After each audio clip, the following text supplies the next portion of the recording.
그렇습니다. 유대인들의 회당에는 유대인들이 있었고 또 유대교를 믿고 싶은 이방인들이 있었어요. 자, 그 사람들이 이제 모여 있었어요. 바울 목사님이 그 사람들에게 이스라엘의 역사를 쭉 이야기하면서 한 사람을 소개하는데 그 한 사람은 누구일까요? 혹시 아시나요?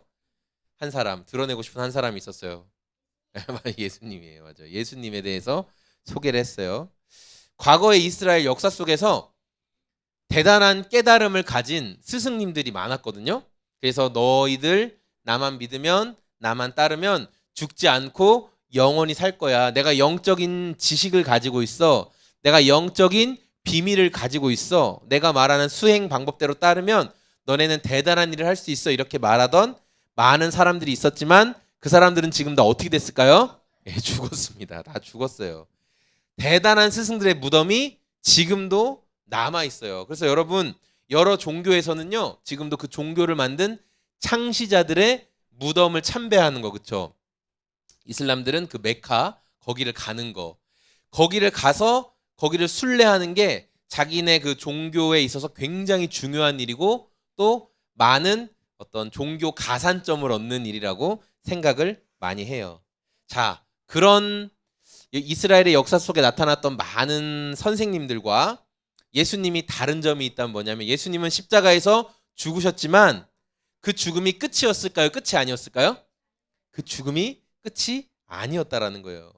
예수님은 인간들의 죄를 대신 짊어지시고 죽으셨어요. 네, 죽으셨지만 무덤에서 썩어서 사라지는 게 아니라 3일 뒤에 미리 약속하신 대로 다시 부활하셨다라는 거예요. 예수님이 다시 살아나신 이유는 뭐냐면 죽음이 예수님을 끝까지 잡아둘 수 있는 명분이 없었기 때문에 그래요. 죽음이 예수님을 잡아둘 수 있는 명분이 없어요. 우리 지난주 또 설교를 들었던 분들은 기억하시겠지만 사람이 왜 죽어요? 뭐 때문에 죽어요? 혹시 기억나세요? 사람은 죄 때문에 죽어요. 죄 때문에. 맞아요. 죄로 인해 사람이 죽는 거예요. 그래서 우리가 다 죽는 이유는 우리 각자가 지은 죄 때문에 죄 문제가 해결되지 않아서 우리가 죽는 거거든요.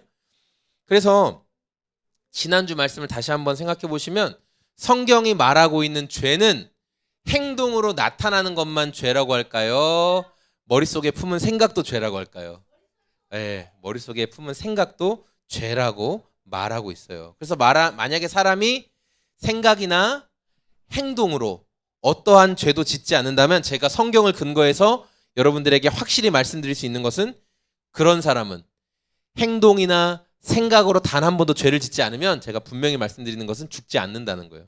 그런 사람은 영원히 살 수 있습니다. 그러나 모든 사람이 생각이나 행동으로 죄를 지었기 때문에 우리 너무 귀여운 승민이도 안타깝지만 생각이나 행동으로 죄를 지었기 때문에 우리 로아도 안타깝지만 생각이나 행동으로 너무나 많은 죄를 지었기 때문에 예, 그 끝은 사망이 기다리고 있다. 너무 귀엽고 너무 소중하지만 미안하지만 우리에게는 다 사망이 기다리고 있어요. 왜냐하면 누구도 죄의 문제에서부터 자유로울 수가 없거든요.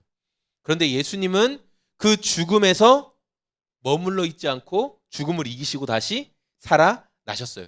왜냐하면 예수님은 생각이나 행동에서 단 한 번도 죄를 지으신 적이 없기 때문에. 예, 지난주 말씀 기억나시죠? 예, 예수님이 행동으로는 죄를 안 지으실지 몰라. 그러나 생각도 죄를 안 지으셨을까? 예, 생각으로도 단 한 번도 죄를 짓지 않으셨어요. 그래서 예, 맞아요. 그래서 하나님 살려주셨어요. 그래서 승건이, 승민이가 못된 행동을 할 때 예수님이 저놈 나쁜 놈 저거 심판받아야지 그렇게 말씀하시지 않는다는 거예요. 안타깝게 보시며 돌아오기를 바라신다는 거예요.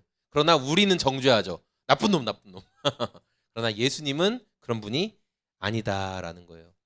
31절 말씀해 보니까 갈릴리에서부터 예루살렘까지 예수님과 동행했던 제자들의 이제 내용이 기록되어 있어요. 제자들은 예수님이 한참 전성기 때도 옆에 있었고 예수님이 죽임을 당하실 때 다 도망갔었고 그러나 다시 예수님이 부활하셔서 찾아오셨죠. 그리고 그때 부활하신 예수님을 여러 명이 500여 명의 형제가 동시에 그 모습을 봤어요. 부활하신 예수님 또 하늘로 올라가시는 예수님을 500명이 봤어요. 그러니까 500명이 봤다는 건 거짓말이 아니라는 거예요.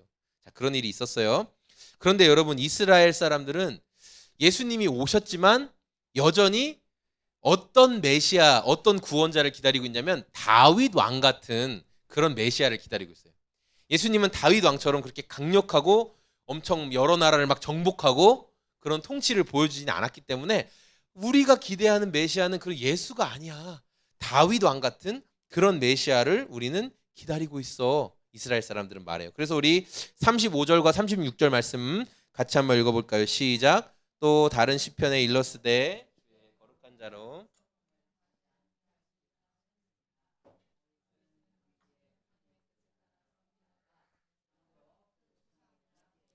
썩음을 당하였으되. 아멘. 그러니까 이스라엘은 지금도 다윗 왕을 대단한 왕으로 여겨요. 그러니까 최고의 왕, 자기들이 말할 수 있는 최고의 왕으로 여기고 다윗 왕을 대단하게 생각하지만 성경은 뭐라고 얘기하냐면 그도 죽음을 맞이했다. 다윗도 죽었다. 다윗도 썩었다. 흙으로 돌아갔다. 라고 성경은 분명히 말하고 있어요. 그런데 하나님께서 약속하신 메시아는 죽음을 당하지 않고 썩음을 당하지 않는다라고 분명하게 말씀하거든요. 하나님이 말씀하신 그 구원자는 썩음 당하지 않을 거다라고 말하고 있어요. 그러면 이스라엘이 기대하던 다윗 왕은 죽었고 썩음을 당했기 때문에 다윗은 진정한 메시아가 아니라는 거예요. 이것으로 볼 때 하나님께서 약속하신 메시아가 따로 있다라는 건데 그게 37절에 있죠. 자, 37절 말씀 읽겠습니다. 하나님께서 살리신 이는 썩음을 당하지 아니하였나니. 아멘. 하나님이 누군가를 살리셨고 그분은 썩지 않으셨대요. 다윗은 흙으로 돌아갔지만 하나님께서 보내신 분, 다시 살리신 분은 썩음을 당하지 않았다. 그분이 누구예요? 바로 예수님이라는 거예요. 그분이 예수님이다. 이 예수님을 구원자로 믿는 사람들에게는 하나님이 하시는 약속이 기록되어 있어요. 자, 우리 38절인데 38절 말씀 읽어볼까요? 시작. 그러므로 형제들아 너희가 알 것은 이 사람을 힘입어 죄사함을 너희에게 전하는 것이다. 네. 예수님을 구원자로 믿는 사람에게 주시는 약속 첫 번째가 뭐냐면 죄사함을 준다. 죄사함을 받는다라는 거예요. 자, 바울 목사님의 말씀을 듣기 전까지 유대교 회당에 모여있던 많은 사람들은 우리가 율법을 철저하게 지키면 하나님이 우리 죄를 용서해 주실 거야 라고 생각했어요. 그래서 유대교를 믿는 사람들은 정말 열심히 율법을 지켜서 죄를 안 지으려고 엄청 애를 많이 썼거든요. 그런데 성경에서 말하는 진정한 죄의 의미는 뭐냐면 어떤 행동을 했냐 하지 않았냐, 그러니까 율법을 지켰냐 지키지 못했냐가 아니라 너 하나님과 어떤 관계냐. 성경은 그걸 말하고 있어요. 성경에서 말하는 죄는 네가 하나님과 관계가 있냐 없냐, 그걸 말해요. 되게 중요한 내용이거든요, 여러분. 성경에서 말하는 죄는 당신 하나님과 관계가 있습니까 없습니까 하는 거예요. 그러니까 하나님과 관계가 없는 상태에서는 무엇을 하든 그게 다 죄라는 거예요. 그러나 하나님과 관계를 하고 있으면 내가 어떤 행동을 하거나 하지 않을지라도 하나님께 받아들여진다라고 성경은 말씀하고 있어요. 그러니까 이 관계성이 되게 중요한데 사람은 끊임없이 내가 하나님 되려고 하는 마음이 있거든요. 그러니까 화가 나고, 그러니까 분노가 일어나고, 그러니까 아까 우리 막내도 저기 뒤에서 막 이렇게 쿵 때렸죠. 뭔가 마음에 안 든다 이거야. 뭔가 지금 내가 기분이 나쁘다 이거야. 그렇죠? 왜? 내가 하나님 되어야 되는데, 내가 내 마음대로 해야 되는데 지금 내 마음대로 안 돼. 지금 우리 승건이도 뭔가 지금 내 뜻대로 뭔가 안 된단 말이야. 그러니까 얼굴에 막 그림 그리고 해. 그렇게 하는 거예요. 네. 내가 하나님 되고 싶은 마음이 있어요. 그래서 하나님과의 관계를 끊어버리고 내 생각대로 내가 하고 싶은 대로 하는 것, 그게 바로 죄다라고 성경은 말씀하고 있어요. 그래서 율법을 진짜 열심히 지켜요. 이것도 하고 저것도 하고 열심히 하지만 하나님과의 관계가 끊어진 상태에서는 아무리 율법을 열심히 지켜봐야 죄를 더할 뿐이다라고 성경은 말씀하고 있어요. 스스로 하나님 되려고 하는 그 마음, 그 죄가 하나님과 사람 사이를 막아버렸어요. 더 이상 소통이 이루어지지 않아요. 저희 아파트에 저희가 이제 입주한 지 한 달 정도 좀 넘었는데 저희 아파트에 이런 안내문이 붙었어요. 화장실 변기에 물티슈, 음식물 찌꺼기, 그리고 뭐 기저귀 같은 거 절대 버리면 안 됩니다. 봤어요? 그거 봤어요? 안내문? 왜 물티슈 같은 거 왜 버리면 안 돼요? 변기가 막히니까. 우리 집 변기만 막히는 게 아니라 그 변기가 내려가는 통로 자체가 막혀버리거든요. 그러면 위에서 아무리 물을 내려도 똥이 역류해버려요. 그냥 여러분 변기로 난리가 나죠. 그 막힌 것을 뚫지 않으면 무슨 물을 붓고 아무리 뭘 열심히 내려도 소용이 없다는 거예요. 죄라는 게 바로 그런 거예요. 하나님과 인간 사이에 막아버린 죄는 이게 해결되지 않고는 절대 하나님과 교통할 수 없다라는 거예요. 그래서 하나님은 바로 이 문제를 해결하시려고 누구를 보내셨을까요? 예수님을 보내신 거예요. 이 막힌 담의 문제를 해결하시려고. 예수님은 그래서 하나님과 인간 사이에 오셔서 인간의 모든 죄를 예수님이 짊어지시고 십자가에서 죽으시고 부활하셔서 우리의 죄 문제를 다 감당해 주신 거예요. 하나님이 인정해 주셨다라는 거예요. 이어서 예수님을 통해 주신 두 번째 약속, 성경을 통해 볼 수 있는 건 뭐냐면 의롭게 된다라는 거예요. 의롭게 된다. 자, 바울 목사님의 말씀을 듣고 있던 유대인들과 유대교를 믿는 이방인들은 하나님 앞에서 또 죄를 용서받는 것도 있지만 의롭게 되고 싶어서 율법을 되게 열심히 지켰거든요. 의롭게 되기 위해서. 자, 유대인들은 모세를 통해 율법을 전달받았어요. 그래서 그걸 역사적으로 계속 지키고 있어요. 하나님께서 모세에게 주신 말씀을 10가지 지켜야 될 약속이다. 그래서 그게 뭐냐면 10계명 맞아요. 10계명인데 여러분 10가지만 지키면 어떻게 뭐 지킬 수 있을 것 같다는 생각이 좀 들죠. 그런데 자, 유대인들은 맞아요. 무서운 사람들이에요. 그래서 이 하나님이 주신 10계명을 어떻게 했냐면은 시민법, 의식법, 도덕법. 그러니까 시민법은 이스라엘 백성으로 지켜야 될 시민으로서 지켜야 될 것. 의식법은 어떻게 제사를 드릴 때 물은 어디에다 버리고 손은 몇 번을 씻고 이런 의식법. 그리고 도덕법. 이스라엘 사람으로서 지켜야 될 도덕적 규례들. 이런 것들로 10가지 계명을 쪼개고 또 쪼개고 또 쪼개서 몇 가지로 만들었냐?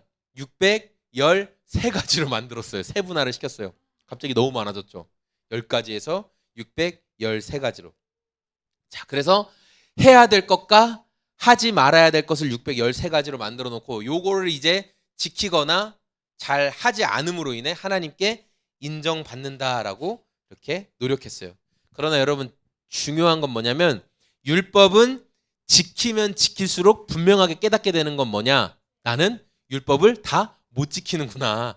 나는 이 말씀을 다 지킬 수 없구나라는 걸 깨닫게 되는 거예요.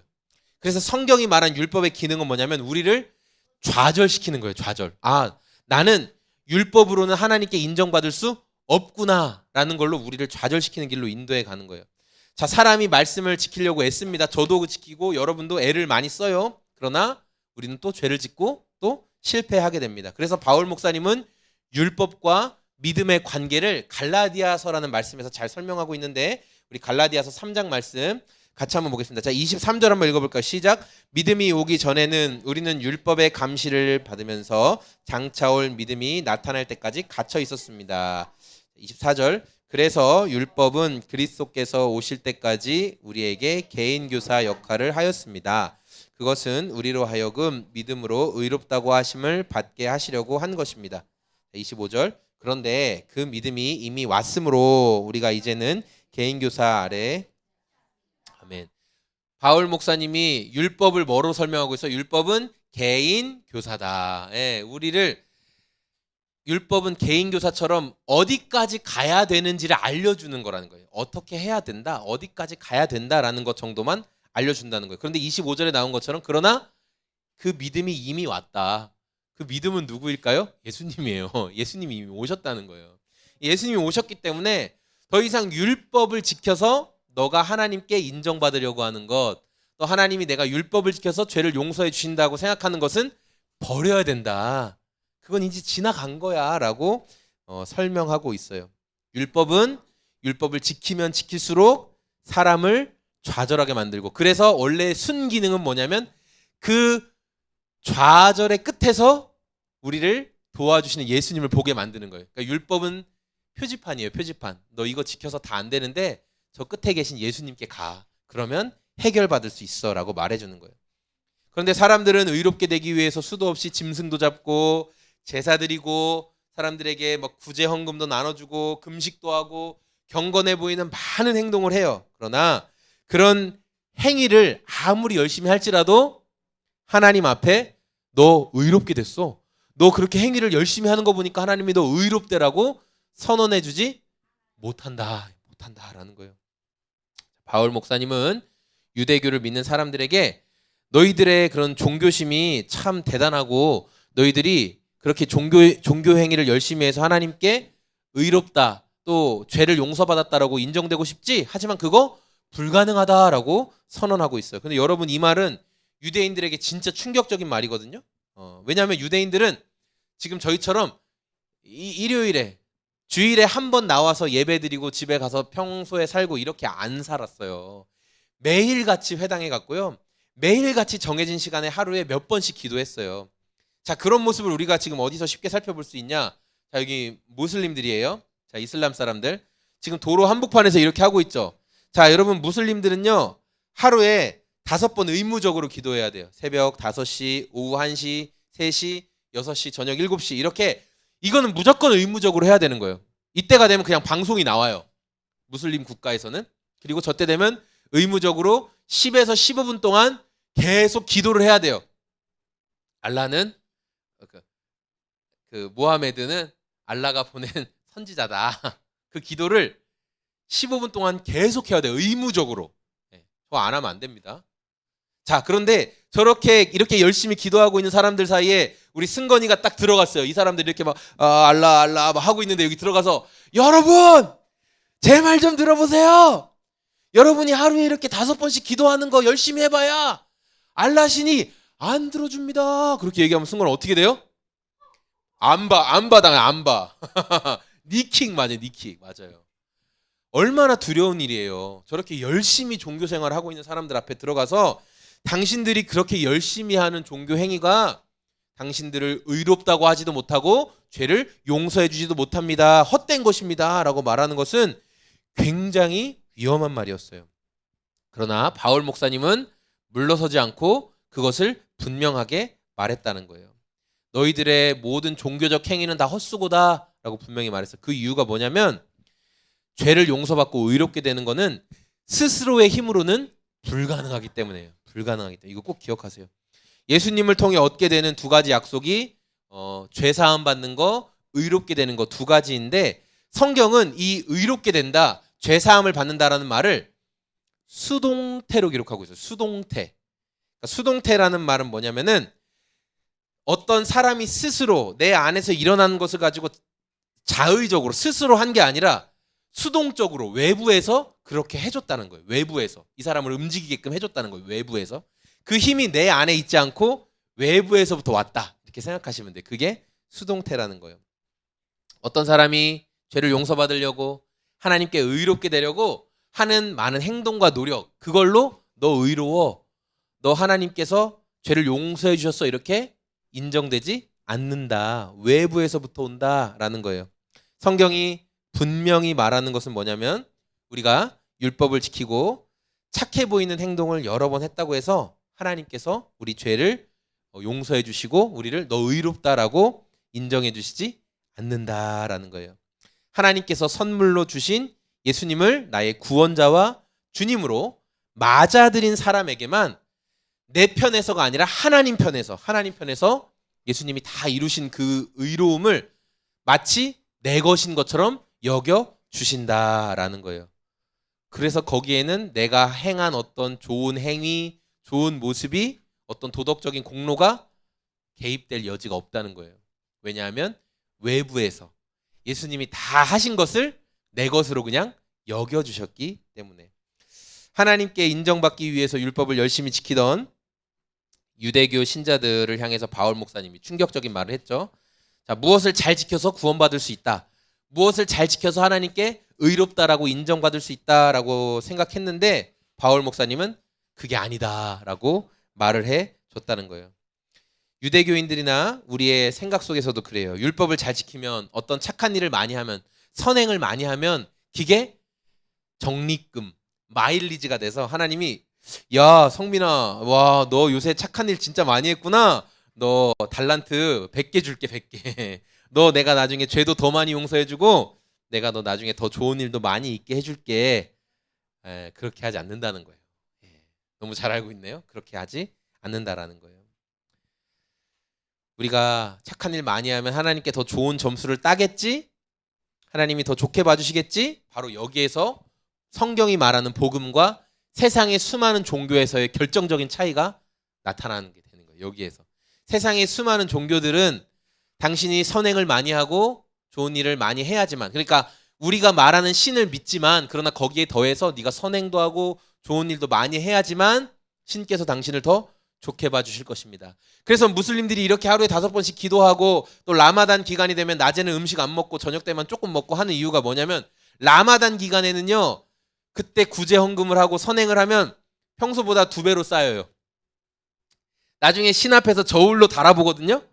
나중에 신 앞에서 자기가 어떻게 살아왔는지 저울로 달아봐서 그 선행이 더 많이 나오면 그 알라가 얘기한 천국으로 가고, 악행이 더 많이 나오면 심판받는 거로 가는 거예요. 그게 이슬람의 신앙이에요. 근데 이게 대부분의 모든 종교에 깔려있는 신앙이에요. 네가 어떤 구원을 주는 신을 믿는 것도 필요하지만 너도 착한 행동, 선한 행동을 많이 해서 신께 더 잘 인정받아야 돼. 이게 기존 종교들이 말하는 거예요. 그러나 복음은 그렇게 말하고 있잖아요. 복음은 절대 그렇게 말하고 있잖아요. 복음은 네가 구원받기 위해서 인간적으로 별 노력을 다해도 그건 너의 구원에 아무 영향도 없다. 아무 소용도 없다라고 분명히 말해요. 구원이 네 스스로의 힘으로 이루는 게 아니라 네 외부에서 이루어진 거기 때문에 그렇다는 거예요. 어떻게 설명하면 쉽냐면, 우리 친구들이 생존 수영 요새 배우고 우리 승건 승민이도 생존 수영 배웠을 텐데, 자, 어떤 사람이 넓은 바닷가에서 물에 풍덩 빠졌어요. 근데 이 사람은 수영을 못해요. 그래서 살려주세요, 어프 했는데 주변에 아무도 없는 것 같아요. 자, 그럼 이 사람 어떻게 나올 수 있어요? 어떻게 살아날 수 있어요? 자기 힘으로 나오면 되잖아. 머리 잡고 나와, 이렇게 되면 되잖아. 그쵸? 나올 수 있어요, 없어요? 승민아, 나올 수 있어, 없어? 오, 정확해. 못 나와요. 나는 내 힘으로 구원할 수 있어. 머리 잡고 자, 가자 이렇게 하면은 바다에서 나올 수 있어요? 못 나와요. 그럼 어떻게 살 수 있어요? 헬기에서 밧줄을 내려주든지, 아니면 구명보트가 달려와서 그 사람 손을 잡고 끌어올려주든지. 그렇죠? 그래야 그 사람이 물속에서 살아날 수 있는 거예요. 자기 힘으로 나올 수 있다, 없다? 못 나온다. 구원받는 거, 의롭게 되는 거, 죄를 용서받는 것도 똑같다. 내가 아무리 내 편에서 열심히 해봐야 하나님은 그건 아니야. 그러나 내 외부에서 예수님이 하신 모든 의로움과 죄 용서를 내가 예수님을 믿을 때 내 것으로 넣어주신 거예요. 우리 안에 그냥 넣어주신 거야. 그게 복음이라는 거예요. 그래서 성경은 우리가 죄 용서와 의롭다라고 인정받는 것을 수동태로 기록하고 있는 거예요. 내 능동태, 내가 스스로 하는 게 아니라 외부에서 해주셨다라고 말하는 게, 내가 잘해서, 내가 수고해서 하나님 앞에 인정받는 게 아니다라고 그냥 꽝꽝꽝 못 박아 놓으셨어요. 이게 되게 중요해요. 그런데 더 큰 은혜로 다가오는 건 뭐냐면은, 오늘 바울 목사님이 하신 말씀이 2000년 전에 그 바울 목사님이 설교할 때 그 자리에서만 유용했던 게 아니라 이게 현재 수동태로 기록되어 있거든요. 현재 수동태. 그러니까 현재 수동태라는 말은 지금 이 말씀을 듣고 있는 저와 여러분들에게도 당신이 어떻게 의롭게 될 수 있습니까? 당신이 어떻게 죄 용서를 받을 수 있습니까? 라고 물어보면 현재 수동태. 지금도 여전히 예수님으로만 우리가 죄 용서를 받고 예수님으로만 하나님 앞에 의롭다라고 인정된다는 거예요. 그 효과가 그때부터 지금까지 여전히 동일하다라는 거예요. 하나님께서 저와 여러분을 보실 때 죄 없다라고 하시고 의롭다라고 인정해 주시는 근거는 내가 요즘 좋은 일을 많이 해서, 착하게 살아서, 사람들에게 인정받을 만한 어떤 것이 있어서 하나님이 인정해 주시는 게 아니다, 아니라는 거예요. 저와 여러분이 만들어낸 의로움이 아닌데 예수님이 하나님께 순종하셔서 인정받은 그것을 우리의 것으로 여겨주신다는 거예요. 내 통장은 텅텅 잔고가 빵원인데 예수님이 다 이루신 그 돈을 내 통장에 그냥 넣어주신 거예요. 너 예수를 믿을 때 의로워졌어. 네 죄가 용서받았어. 인정해 주셨다는 거예요. 그러니 여러분, 우리 삶을 좀 돌아볼 때 요즘 내가 좀 성도같이 못 사는 것 같은데, 내가 요새 신앙인으로서 좀 점수가 떨어지는 것 같은데, 그런 생각이 드는 분이 혹시 있을 수 있어요. 그럴 때 좌절하지 마세요. 우리가 잘하거나 못하거나 우리의 행위로는 자랑할 게 있다, 없다? 없다. 우리 행위로는 자랑할 게 없다. 그러나 예수님을 믿을 때 예수님이 이루신 모든 죄 용서와 의로움을 저와 여러분의 것으로 여겨 주셨다. 인정해 주셨다.